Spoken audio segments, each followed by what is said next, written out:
donc je voudrais commencer cette session sur l'Eucharistie par un constat. Parce que les 2 années avant sa mort, du grand pape Jean-Paul II, alors sa mort est survenue le 2 avril 2005, ce dernier a mis singulièrement l'accent sur l'Eucharistie. En effet, le 17 avril 2003, il signa une encyclique sur l'Eucharistie, Ecclesia de Eucharistica, qui traitait du rapport de l'Eucharistie à l'Église. Un peu plus tard, il va ouvrir une année consacrée à l'Eucharistie, d'octobre 2004 à octobre 2005. Il l'ouvre par un texte qui a son importance. En français, c'est « Reste avec nous Seigneur, Mane nobiscum Domine ». Et elle se terminera par un synode général des évêques à Rome sur le thème de l'Eucharistie, source et sommet de la vie et de la mission de l'Église. Et puis voilà que Jean-Paul II est mort entre-temps, mais son fidèle collaborateur et on va dire son fidèle ami, Joseph Ratzinger, était devenu pape, et il va reprendre à son compte tout le travail du synode pour en tirer une belle exhortation qui s'appelle Sacramentum Caritatis. Cela veut dire le sacrement de l'amour, l'Eucharistie, sacrement de l'amour, qui est paru le 13 mars 2007. Autrement dit, en quelques années à peine, l'Église se sera dotée d'une doctrine impressionnante relative à l'Eucharistie. Et pourquoi cela ? Dieu dirige les événements, il y a le Saint-Esprit, et Jean-Paul II semble avoir voulu faire redécouvrir le trésor de l'Eucharistie, car peut-être pressentait-il le danger d'une grande tempête qui allait se lever sur ce sacrement de l'Eucharistie. Avant de partir de ce monde, il semble avoir voulu donner à l'Église l'expression d'une foi claire en l'Eucharistie pour éviter de nous laisser emporter par le vent des doctrines étrangères, c'est-à-dire des fausses doctrines. Celles-ci, en effet, détruisent la beauté de ce sacrement appelé le Saint-Sacrement. Aujourd'hui, mois après mois, semaine après semaine, nous voyons se lever de gros nuages noirs sur l'Eucharistie. C'est vrai que le sens de la célébration de la messe est bien souvent altéré. Bon, ce n'est pas nouveau non plus, mais il y a peut-être une recrudescence dans ce sens-là. Le sens du sacerdoce aussi est malmené. Alors déjà, bon, il y a tous les scandales, bien sûr, mais aussi sur la réalité du sacerdoce.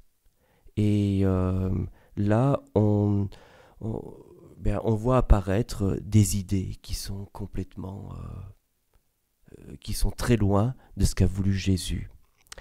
Nous assistons, dans bien des cas, à une sorte de protestantisation de la messe, de l'Eucharistie, du sacerdoce. Oui, aujourd'hui, on peut dire qu'il y a tempête sur l'Eucharistie. Et cela s'est manifesté aussi par lors du confinement, du premier confinement. Comment avons-nous pu nous laisser enlever la participation à la messe ? Cela veut dire que notre sens de l'Eucharistie était sérieusement émoussé. Parce que, en d'autres époques, s'il y avait eu la même chose, il y a eu des épidémies beaucoup plus graves, la messe n'a jamais disparu. Mais là, nous sommes rentrés dans une tanière. Nous avons mis, entre guillemets, la messe entre parenthèses. Alors, donc, vous comprenez le thème de cette session. Le but de cette session est de montrer combien l'Eucharistie est au cœur du mystère de l'Église. Nous voulons pour cela, et j'emprunte des des expressions données par Jean-Paul II dans son encyclique sur l'Eucharistie. Raviver notre admiration pour l'Eucharistie. Remercier notre Seigneur pour ce don et pour celui du sacerdoce qui y est lié. Souligner le caractère universel de l'Eucharistie qui fait le lien entre le ciel et la terre. Revenir sur la beauté des enseignements de l'Église concernant l'Eucharistie. Et aussi dissiper les ombres sur le plan doctrinal et les manières de faire inacceptables qui portent atteinte au mystère de l'Eucharistie.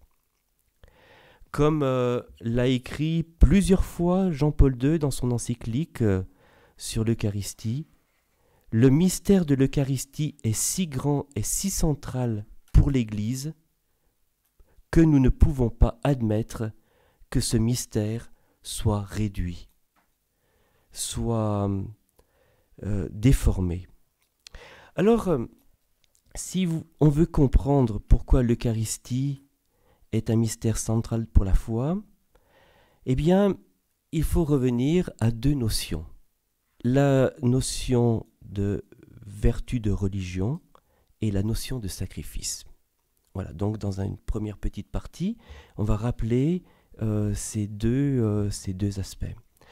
Nos sociétés modernes sont traversées par l'autonomie. L'homme qui veut créer sa propre loi, qui veut être indépendant, qui a peur de Dieu, parce qu'il a peur que Dieu soit un concurrent pour sa liberté. Voilà. Donc, il veut agir comme il veut. L'homme oublie finalement qu'il est une créature, et donc qu'il est dépendant de Dieu, que sa liberté n'est pas une liberté absolue, mais c'est une liberté qui est en vue du bien, c'est une liberté qui se donne toujours dans la vérité, c'est une liberté qui est en vue du bien, qui ne décide pas par lui-même. Et voilà qu'il y a la perte de la vertu de religion. Et la vertu de religion, c'est de rendre à Dieu ce qui lui est dû. Eh bien, on comprend qu'il y a cette perte de vertu de religion puisque l'homme veut être autonome. Donc il dit à Dieu, je n'ai rien à te rendre, je n'ai rien à te donner. Voilà. Perte aussi, cela va avec du sens du péché et donc de la nécessité de la réparation, du pardon. Comment rendre un vrai culte à Dieu alors que nous ne sommes que des créatures? Il faut qu'on retrouve cette vertu de religion qu'ont eu tous les hommes depuis le début de l'humanité, dans toutes les religions. La vertu de religion, c'est cette vertu qui nous relie, c'est rendre à Dieu ce qui lui est dû. Eh bien, voilà, c'est poser cette question à travers les siècles pour l'homme, quelle que soit sa religion. Comment rendre à Dieu un vrai culte? Comment compenser l'offense faite à Dieu par nos propres péchés? Comment être réconcilié avec Dieu? Et donc, l'homme a cherché, et cela vous le trouvez dans toutes les religions pour ainsi dire, a cherché à offrir des sacrifices.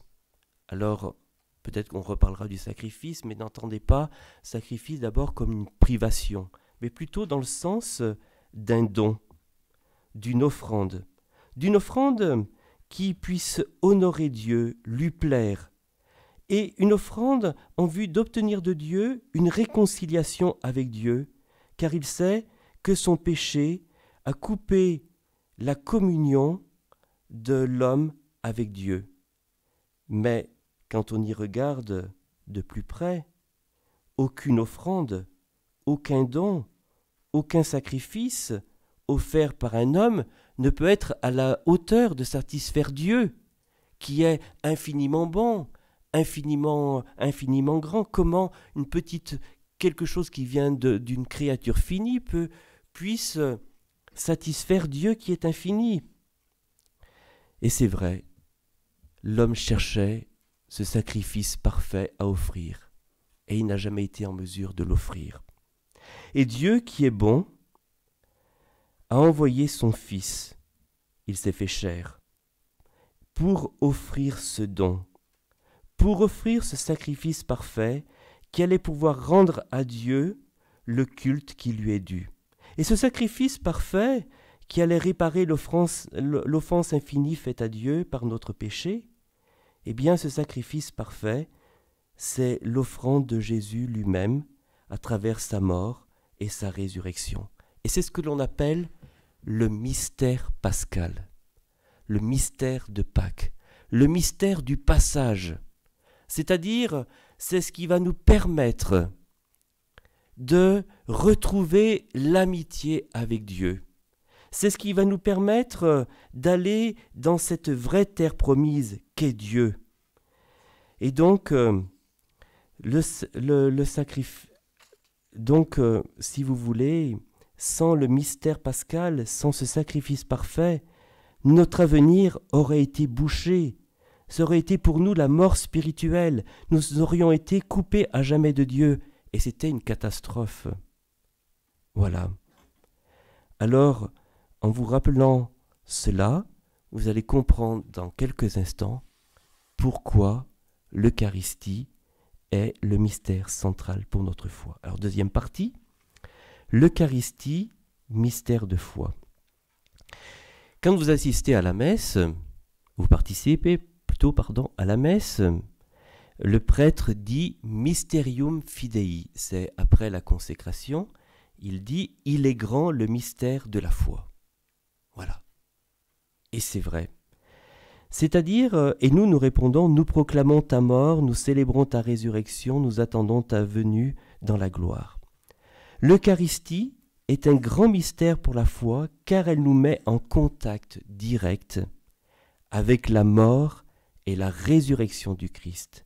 Elle nous met aussi en possibilité d'accueillir la venue du Christ en gloire, car nous avons part à sa rédemption.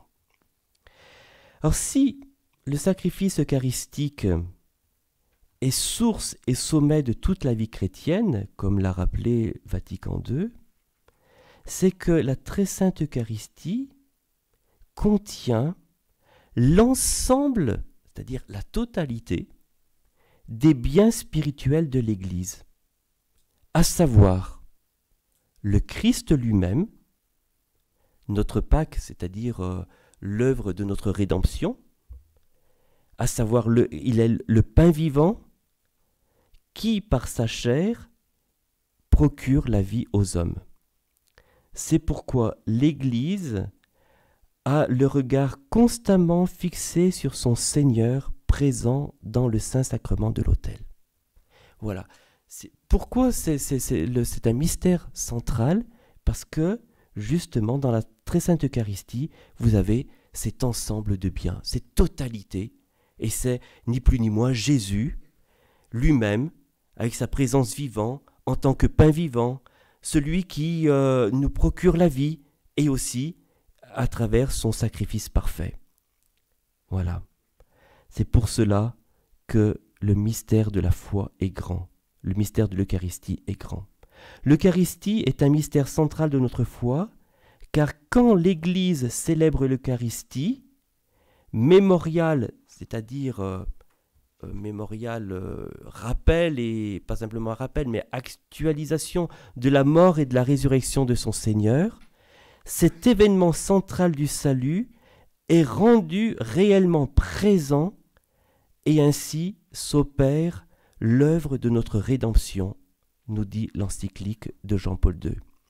Ce sacrifice est tellement décisif, le sacrifice de la croix avec sa mort et sa résurrection, qui est rendu présent par le sacrifice eucharistique, ce sacrifice est tellement décisif pour le salut du genre humain que Jésus-Christ ne l'a accompli et n'est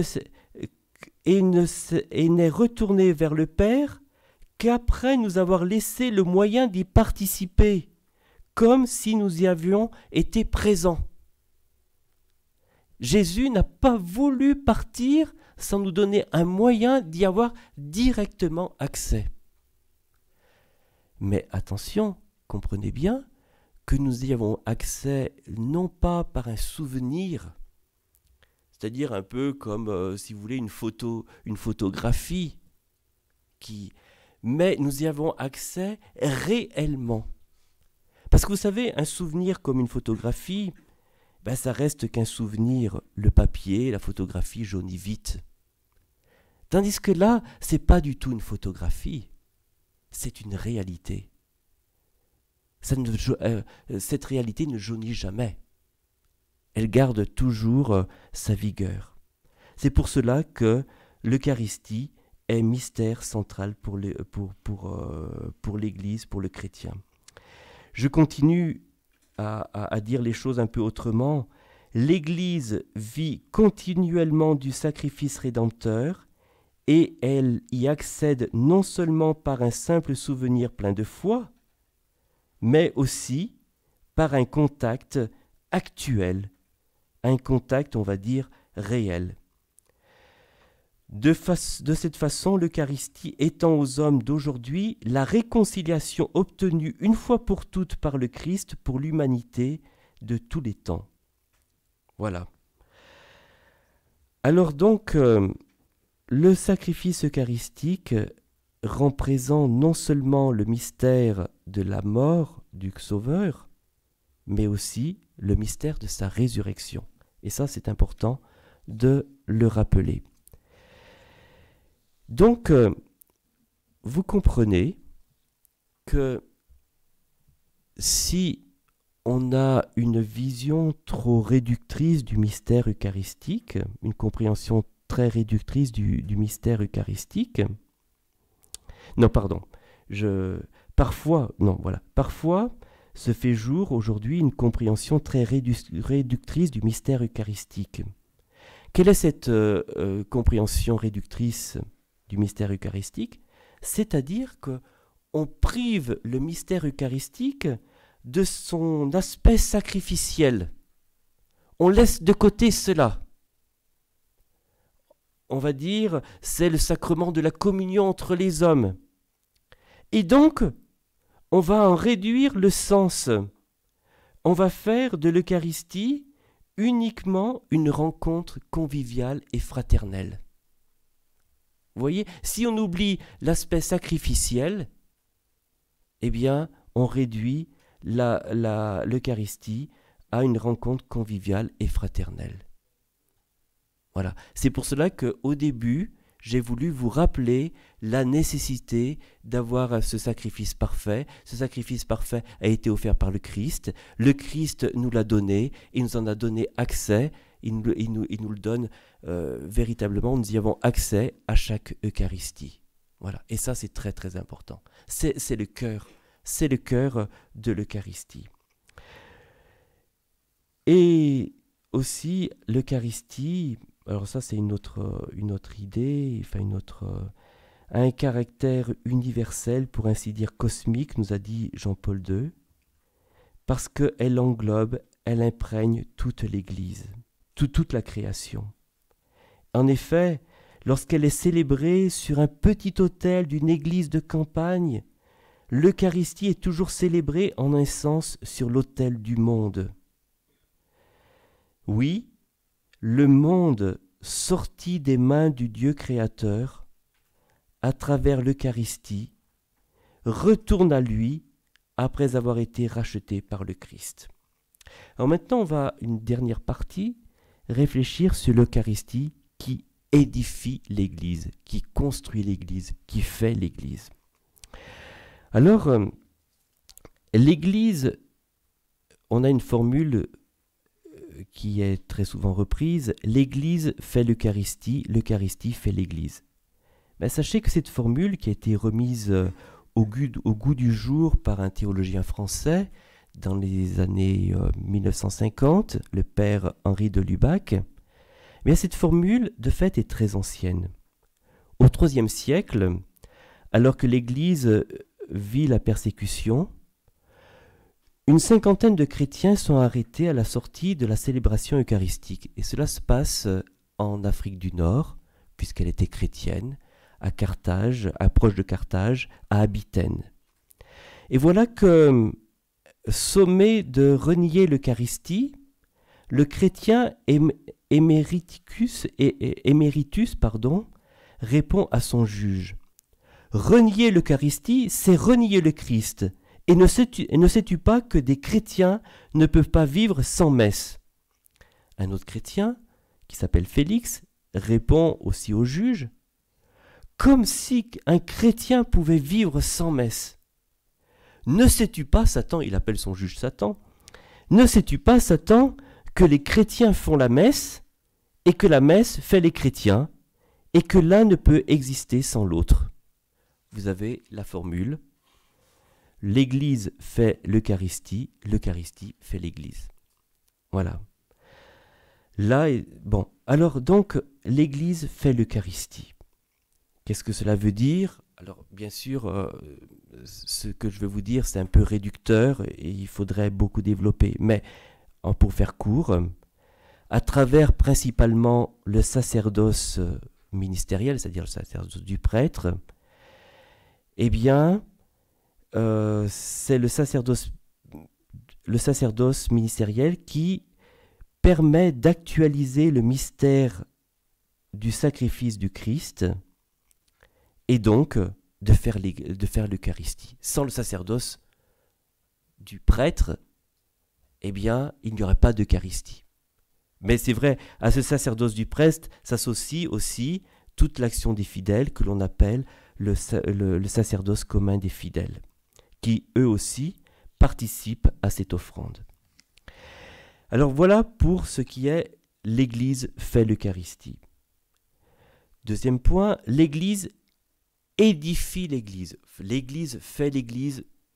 L'Eucharistie fait l'Église, mais je préfère dire, et c'est plus complet, l'Eucharistie édifie l'Église. En effet, l'Eucharistie est au centre du processus de croissance de l'Église. Par l'Eucharistie, on entre en communion avec le Christ, mais aussi entre nous. Nos liens sont resserrés. L'Église vit du Christ eucharistique. Pourquoi? Parce que le Christ eucharistique nourrit l'Église, nourrit ses fidèles. Le Christ eucharistique illumine l'Église, apporte la vraie lumière. C'est de ce pain vivant que l'Église se nourrit. Et puis aussi, l'Eucharistie, qui est la présence du Christ Sauveur, est une nourriture spirituelle pour l'Église, et ainsi elle donne à l'Église la force de marcher, d'accomplir son pèlerinage à travers l'histoire. Voilà, et ça c'est très beau. C'est très beau. L'Église édifie l'Église, l'Eucharistie, édifie l'Église par le fait que l'Eucharistie est un vrai banquet dans lequel le Christ s'offre en nourriture. Celui qui se nourrit du Christ dans l'Eucharistie n'a pas besoin d'attendre l'au-delà pour recevoir la vie éternelle. Cette vie éternelle, nous la recevons déjà dans l'Eucharistie. Voilà. Le baptême nous donne accès à cette vie éternelle, mais si vous voulez, à chaque Eucharistie, nous recevons la vie éternelle. Voilà. Notre être s'ouvre de plus en plus à cette vie éternelle. Donc ceci est très important. En donnant son sacrifice à l'Église, le Christ a voulu également faire sien le sacrifice spirituel de l'Église, appelée à s'offrir aussi elle-même en même temps que le sacrifice du Christ. Tel est l'enseignement du Concile Vatican II concernant tous les fidèles. Participant au sacrifice eucharistique, source et sommet de toute la vie chrétienne, ils offrent à Dieu la victime divine et s'offrent eux-mêmes avec elle. L'Eucharistie permet aux chrétiens et donc à l'Église de s'offrir à Dieu et de lui rendre le vrai culte qui lui est donné. Alors en conclusion, eh bien, je reprends une phrase de l'encyclique de Jean-Paul II. L'Eucharistie est vraiment un coin du ciel qui s'ouvre sur la terre. C'est un rayon de la gloire de la Jérusalem céleste qui traverse les nuages de notre histoire et qui illumine notre chemin. Sous les humbles espèces du pain et du vin, changés, transubstantiés en son corps et en son sang, le Christ marche avec nous. Voilà, le Christ marche avec nous, grâce à l'Eucharistie. Il marche concrètement. Ce n'est pas simplement un souvenir, mais il est vraiment à nos côtés, avec nous. Donc c'est un mystère immense, mystère de miséricorde. Qu'est-ce que Jésus pouvait faire de plus pour nous? Dans l'Eucharistie, il nous montre vraiment un amour qui va jusqu'au bout, un amour qui ne connaît pas de mesure. Dans l'Eucharistie, je le rappelle, nous avons Jésus, nous avons son sacrifice rédempteur, nous avons sa résurrection, nous avons le don de l'Esprit Saint, nous avons l'adoration, nous avons l'obéissance et l'amour envers le Père. Et ça, ce n'est pas à travers simplement une photo, mais dans la réalité. Si nous négligeons l'Eucharistie, nous dit encore Jean-Paul II, comment pourrions-nous porter remède à notre indigence, c'est-à-dire à notre faiblesse? N'oublions jamais que tout engagement vers la sainteté, toute action de l'Église et dans l'Église, toute mise en œuvre de plans pastoraux doit passer par l'Eucharistie. Si un jour on vous présente un plan pastoral, parce que où on ne vous parle pas d'Eucharistie, ça sent le roussi. Non, c'est pas bon, c'est pas bon. On est décentré de l'essentiel. Voilà. On est centré peut-être sur l'homme, mais on n'est pas centré sur Jésus. Alors ça, c'est une règle de discernement. Donc, altérer l'Église, altérer par exemple l'Eucharistie, c'est altérer l'Église, c'est la détruire. Avec tout ce que nous venons de dire, nous comprenons mieux pourquoi Satan s'acharne toujours contre l'Eucharistie et le sacerdoce qui lui est lié. En altérant l'Eucharistie, il altère l'Église, il l'affaiblit et il la détruit. C'est pourquoi le mystère eucharistique, sacrifice, présence, banquet, n'admet ni réduction, ni manipulation, nous répète encore Jean-Paul II. Voilà. Ainsi, comme le disait saint Thomas, il n'y a aucun risque d'exagération dans l'attention que l'on porte à ce mystère, car dans ce sacrement se résume tout le mystère de notre salut. Voilà, et donc, émerveillons-nous et rendons grâce pour cet inestimable trésor qui nous a été donné.